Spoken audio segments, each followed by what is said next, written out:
La section béthunoise de l'Association nationale des visiteurs de prison apporte notamment une écoute, un soutien moral aux détenus de la maison d'arrêt de Béthune, mais aussi à leurs familles au sein de la maison d'accueil.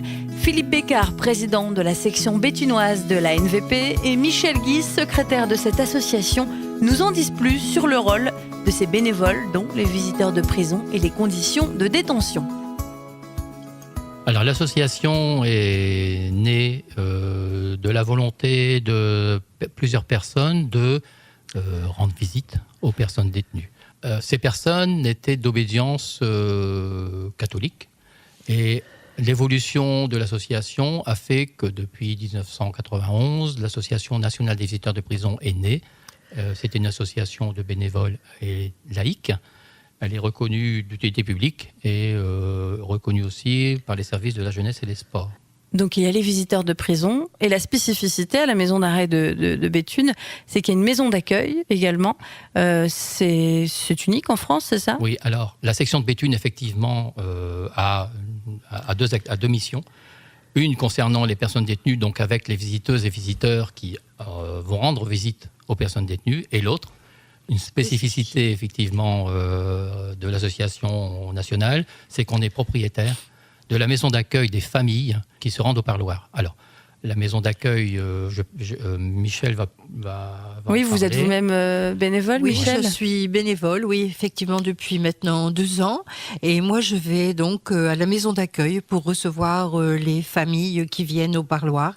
Voilà, donc la maison d'accueil a vraiment ce but d'accueillir les gens, parce qu'il y a des familles qui viennent de loin. Il y a des gens qui viennent de la côte d'Opale, par exemple, il y en a qui viennent de Roubaix, Tourcoing, beaucoup de la région lensoise. On a même des gens qui viennent de la région parisienne.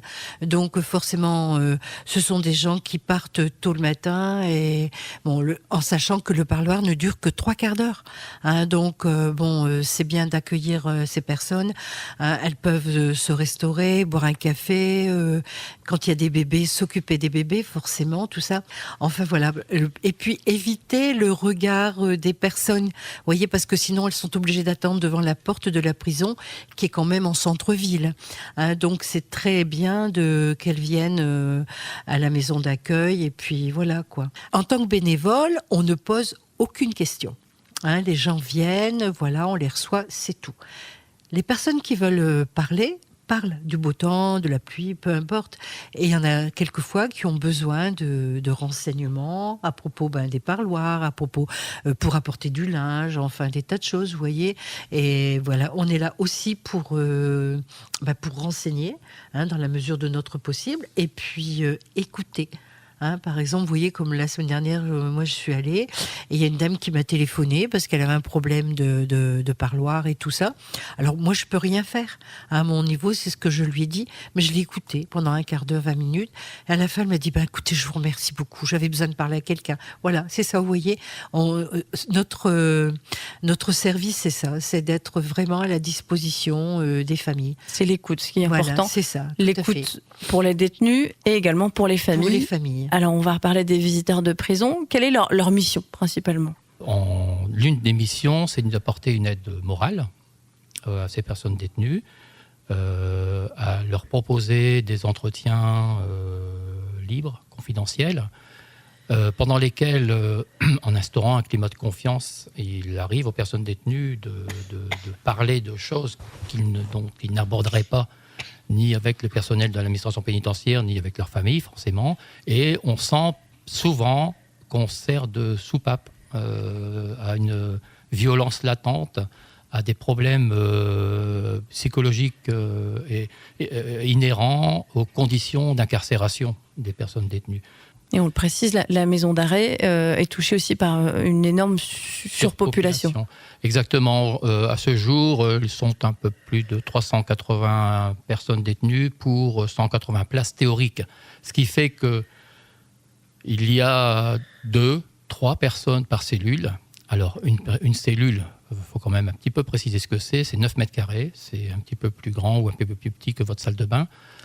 Dans ces 9 mètres carrés, il y a 3 lits, il y a un lavabo, un évier, il y a des toilettes, les toilettes ouvertes, il n'y a pas de cloison, elles ne sont pas fermées.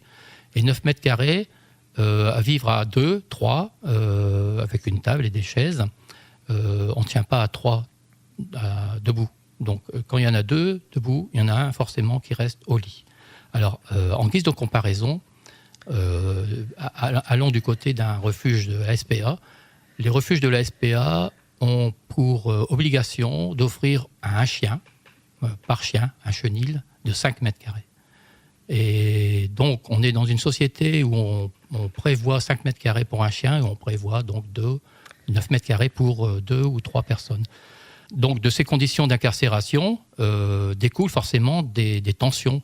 Et nous, on peut intervenir, on intervient pour évacuer un peu cette tension et aussi un peu socialiser ou resocialiser la personne détenue qui, à l'intérieur d'une prison, ne fait rien, qui perd ses repères, qui perd la réalité et elle n'a le droit à rien. Et comment ça se passe pendant la visite? Est-ce que la personne se confie très rapidement? Comment ça se passe, cette relation entre visiteur et détenu? Tout d'abord, la personne détenue qui nous rencontre a demandé à nous rencontrer. On n'est pas dans le jugement. On dit qu'on n'est pas juge, on n'est pas curé, on ne refait pas le procès s'il y a un. On n'est pas là pour discuter des raisons pour lesquelles il y a une incarcération. Du reste, on ne les connaît pas, a priori. On les connaît rapidement parce que la personne détenue nous en parle.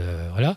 On est indépendant de l'administration pénitentiaire et ça favorise effectivement l'expression de la personne détenue qui, effectivement, nous raconte ses conditions, les rapports qu'il a avec ses co-détenus et les rapports qu'il a avec sa famille aussi, l'importance des enfants. Alors là, c'est immense. Dès qu'on prononce le mot « enfant », il y a tout de suite une détente ou alors des larmes. Voilà. Et c'est parfois, on assiste à parfois des scènes assez touchantes et nous, on doit rester un peu en retrait, quoi. Il est donc important d'être prêt mentalement pour devenir visiteur de prison ou bénévole au sein de la maison d'accueil. Philippe Bécard, président de la section béthunoise de l'Association nationale des visiteurs de prison, et Michel Guis, secrétaire de cette association, nous parlent de la préparation et la formation pour devenir bénévole. La formation arrive une fois qu'on a l'agrément. D'abord, il faut savoir ce que l'on veut en posant la demande d'agrément. On sait qu'on va avoir devant soi des personnes qui potentiellement ont des problèmes, donc il faut se préparer à avoir des mots, des MAUX et des MOTS devant soi. C'est vrai qu'il est difficile. Parfois, on est tenté non plus d'être dans les rapports de confiance, mais dans une espèce de connivence. C'est tout un jeu auquel il faut se prêter. Il faut être d'accord avec soi-même et essayer d'être en retrait dans la discussion, ne pas prendre parti, écouter. On est dans l'écoute. Je pense que quand on sent qu'on va céder à un certain sentimentalisme, il faut se rappeler qu'on doit être dans l'écoute et que la personne en face de soi, en face de nous donc, ne raconte pas forcément la vérité, peut broder, peut en rajouter pour une espèce de manipulation quelconque, je ne sais pas. Hein, bon. Donc il faut l'écouter, mais sans rentrer dans une connivence ou sans faire sentir qu'on est forcément du côté de la personne détenue, quoi. Et donc on le précise, on ne peut pas être visiteur de prison et bénévole à la maison d'accueil. Non, ce n'est pas possible. C'est pas possible parce que les visiteurs n'ont pas le droit de côtoyer les familles des détenus, pour des raisons de sécurité peut-être, je ne sais pas. Alors donc c'est pas possible. On est soit visiteur de prison, soit accueillant à la maison d'accueil. Moi, par exemple, vous voyez, je ne pourrais pas être visiteur parce que je pense que je me ferais.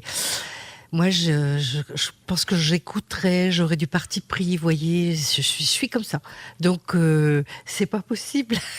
C'est pour ça que je me plais beaucoup à la maison d'accueil et il vaut mieux laisser des personnes, avec un certain recul, vous savez, être visiteur.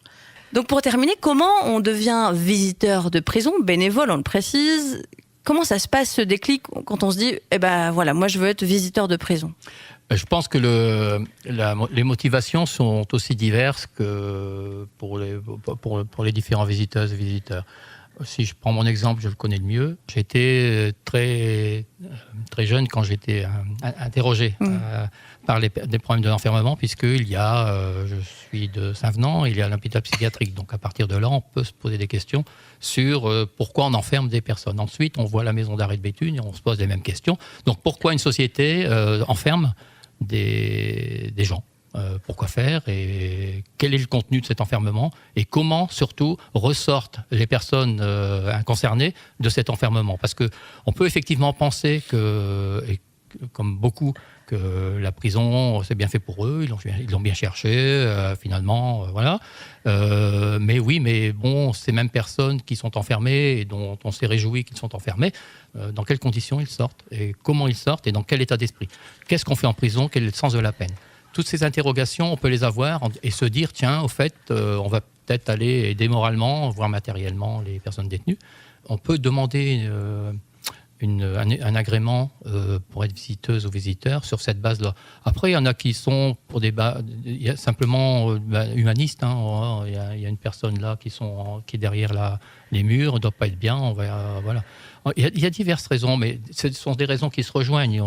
En fait, on pense que les personnes détenues sont des personnes comme vous et moi, et demain, on peut très bien être détenu. Et vous avez grandement besoin de visiteurs. Vous en avez combien pour l'instant? Alors pour l'instant, on ne peut pas avoir grandement de visiteurs. Si demain il y a 50 visiteurs, on ne s'en sort pas. D'abord parce qu'on fonctionne comme ça par demi-journée. Il y a 11 demi-journées par semaine.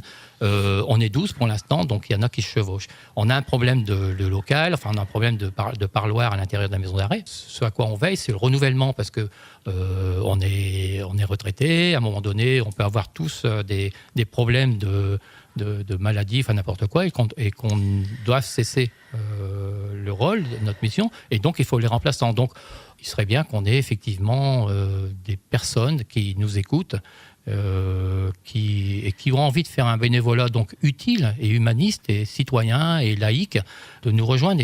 Et pareil pour la maison d'accueil. Pour la maison d'accueil. À la maison d'accueil, on a besoin de bénévoles parce que la maison d'accueil est ouverte du mardi matin jusqu'au samedi midi, donc à raison de 2 bénévoles par jour, vous voyez, donc on a besoin de se renouveler. Bon, c'est pareil, il y a beaucoup de personnes retraitées, donc il y en a qui sont malades, qui ont ceci, cela, et voilà, c'est pour ça, si quelques personnes seraient intéressées, elles seraient les bienvenues. Voilà.